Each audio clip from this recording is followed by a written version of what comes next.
নমস্কার। কবি সুবোধ সরকারের লেখা সিন্ধু প্রদেশের মেয়ে কবিতাটা আবৃত্তি করছি। আপনাদের ভালো লাগলে অবশ্যই আমার চ্যানেলটাকে সাবস্ক্রাইব করবেন, লাইক করবেন, শেয়ার করবেন, বেল বাটনটা প্রেস করবেন।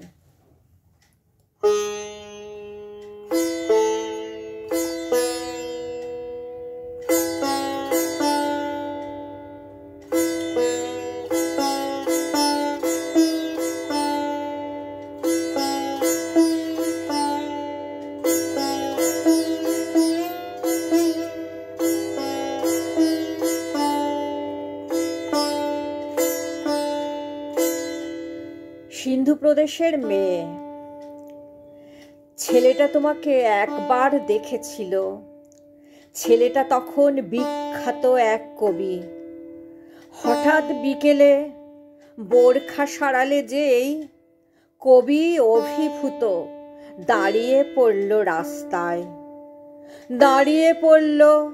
দাঁড়িয়ে থাকলো কবি। তরুণ কবির দাঁড়িয়ে থাকাই ভালো।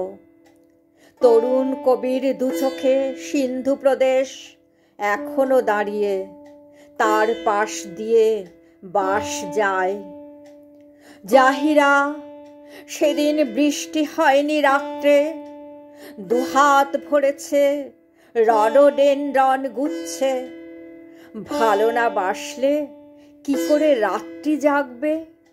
ভুলে গিয়েছিলে কেউ একজন দাঁড়িয়ে। জাহিরা কখনো জানতে পারেনি সে লেখে, কিন্তু বিকেলে রেডিও বাজলো ঘরে ঘরে। তরুণ কবির কণ্ঠে একটি কবিতা চলল সিন্ধু প্রদেশ ছাড়িয়ে। একজন কবি তাদের মেয়ের নামে কি করে পারলো এমন কবিতা লিখতে? জাহিরা, তোমাকে বেত মারা হলো 100। কাকে কবি বলে? পরপুরুষের কাব্য? বল মেয়ে তুই, কাব্য ফলানো ছেলেটাকে। গলা টিপে ধরে বর, বাবা, দাদা সব্বাই।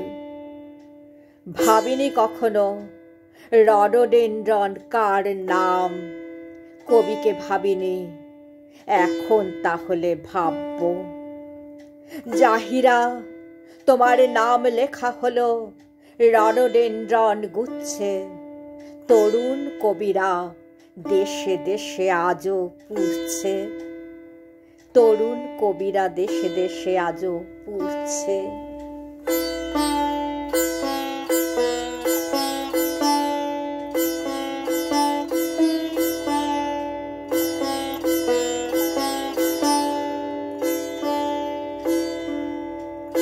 নমস্কার।